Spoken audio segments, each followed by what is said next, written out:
नमस्कार साथियों, मेरा नाम संजय झा है और आप देख रहे हैं YouTube channel Sanjay Jha speaks.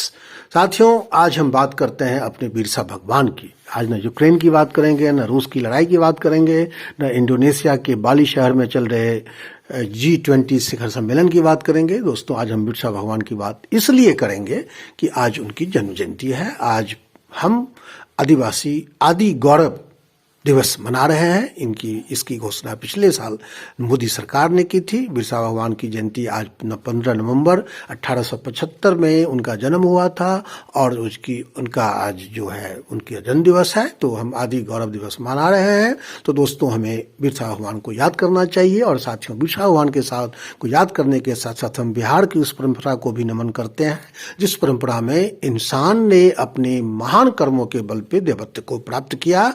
और उसमें हम महात्मा बुद्ध से लेकर के महावीर स्वामी से लेकर के बिरसा भगवान तक की एक लंबी परंपरा को देखते हैं और उसी परंपरा के एक अंग बिरसा भगवान की हम बात करते हैं। दोस्तों, बिरसा भगवान ने जो आंदोलन चलाया, उन्होंने जो बरसाइत धर्म की स्थापना की, उसके बारे में आप सभी जानते हैं। कैसे उन्होंने अंग्रेजों के दांत खट्टे किए, कैसे उन्होंने जो है 1875 में जन्मे बिरसा भगवान को जब बचपन में उनके समाज के प्रति जो उपहास लोग उड़ाते थे, उनके बारे में जब पता चला तो उन्होंने हिंदू और ईसाई धर्म का अध्ययन किया और उनको लगा कि वास्तव में हमारे समाज में, मुंडा समाज में बहुत सारी कुरीतियां हैं। उन कुरीतियों को दूर करने के लिए उन्होंने बरसाइत धर्म शुरू की, स्थापना की, जिसके तहत मांस मदिरा का सेवन वर्जित किया गया, नस्ले पदार्थों का सेवन वर्जित किया गया, प्रकृति की पूजा सिखाई गई। एक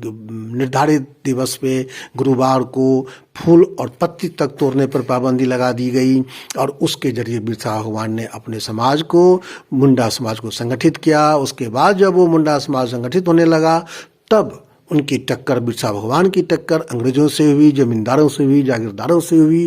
क्योंकि समाज को संगठित करने के बाद उनको ये पता चला कि अंग्रेजी हुकूमत ने स्थानीय जमींदारों की मदद से, जिसे वो लोग डीकू कहते थे यानी डाकू कहते थे, उनकी जमीन कब्जा ली थी। जंगल पे उनके अधिकार को खत्म कर दिया गया था, पुश्तैनी अधिकार को, और उनकी जो सामूहिक खेती की व्यवस्था थी, छूटा कटी, उसको भी प्रतिबंध लगा दिया गया था, झूम खेती पर। तो दोस्तों, उसके विरोध में जब बिरसा भगवान ने अपना आंदोलन शुरू किया, तो फिर उन्होंने जो है उनकी टक्कर अंग्रेजों से हुई और अंग्रेजों से टक्कर जब हुई तो फिर इस टक्कर को मुंडा विद्रोह का नाम दिया गया। और मुंडा विद्रोह के शुरुआती मुंडा विद्रोह का अंत इस तरह से हुआ कि फरवरी 1900 में उनको गिरफ्तार कर लिया गया। एक मुखबिरी के आधार पर उन्हें रांची जेल में रखा गया और रांची जेल में रखने के बाद 9 जून को उनकी जेल में ही मौत हो गई। सरकार ने ये कहा, ब्रिटिश सरकार ने, कि बिरसा मुंडा की जो मौत है वो हैजा के कारण हुई, लेकिन हकीकत ये है कि उनको पॉइजन दिया गया था, स्लो पॉइजन। दोस्तों, इस मुंडा आंदोलन के मुंडा बिरसा भगवान बने, ये आप सभी जानते हैं, उसमें डिटेल में जाने की जरूरत नहीं है। उन्होंने अंग्रेजों के प्रति किस तरह से लड़ाई लड़ी, किस तरह से अपने समाज को संगठित किया, और इस कारण वो न केवल मुंडा समुदाय में बल्कि पूरे जनजातीय समुदाय में एक भगवान के रूप में स्थापित हुए। और जब 15 नवंबर को जब झारखंड राज्य अलग हुआ, तो उन्हीं की जन्म दिवस के नाम पे 15 नवंबर को झारखंड ने अपना स्थापना दिवस मनाना शुरू किया। और जहां पर उनका जन्म हुआ था, वो एक न केवल आदिवासियों का तीर्थ स्थल बना, बल्कि पूरे भारत के लोग वहां जाकर के श्रद्धा से उनको जो है नमन करते हैं। दोस्तों, अब हम आपको बिरसा भगवान की जीवन से जुड़े इम्पोर्टेंट कुछ जो महत्वपूर्ण फैक्ट्स है उसके बारे में हम आपको बताना चाहेंगे। तो ये आपने समझ लिया कि मुंडा विद्रोह आंदोलन के नायक बिरसा मुंडा को धरती आबा यानी बिरसा भगवान भी कहते हैं। इनका जन्म 15 नवंबर को हुआ था 1875 में। अली हातू में जन्म हुआ था, ये भी आप जानते हैं। इनका बचपन चाईबासा में गुजरा, मामा के घर। और उन्होंने जो आंदोलन चलाया उसको अलगू लान कहते हैं, यानी महान हलचल कहते हैं। यह आंदोलन राजनीतिक, धार्मिक एवं सामाजिक उद्देश्यों से प्रेरित था एवं परिणाम की दृष्टि से अंग्रेजी शासन के खिलाफ हुए जनजातीय आंदोलनों में सर्वाधिक प्रभावशाली एवं प्रसिद्ध था। यह आंदोलन मुख्यतः मुंडा जाति में प्रचलित सामूहिक खेती की व्यवस्था, छूट कट्टी को समाप्त कर बैठ बेगारी प्रथा द्वारा उनका शोषण किए जाने के खिलाफ हुआ था और इसकी शुरुआत 1895 में हुई थी। 1895 में ही बिरसा मुंडा ने बरसाइत धर्म स्थापित किया था और स्वयं को भगवान का दूत घोषित किया था। उसके बाद बिरसा ने सशस्त्र विद्रोह की योजना बनाई, परंतु 24 अगस्त 1895 को मेयर्स द्वारा कैद कर लिए गए। 30 नवंबर 1897 को उन्हें ब्रिटेन की महारानी विक्टोरिया की 75वीं जयंती पे, जन्म जयंती पे उनको जो है छोड़ दिया गया, रिहा कर दिया गया जेल से। उसके बाद उन्होंने फिर अपने को संगठित किया और 25 दिसंबर 1899 को उन्होंने सशस्त्र आंदोलन शुरू करने की घोषणा की। इस घोषणा के लिए 25 नवंबर को उन्होंने 1899 को जब इसकी घोषणा की तो उन्होंने खूंटी, रांची, तमार, बसिया, चक्रधरपुर आदि जगहों पर इन्होंने आंदोलन किया और इस आंदोलन को सफलतापूर्वक अंजाम तक पहुंचाने के लिए उन्होंने दोनका मुंडा को अपना राजनीतिक एवं सोमा मुंडा को धार्मिक मामलों का प्रमुख बनाया।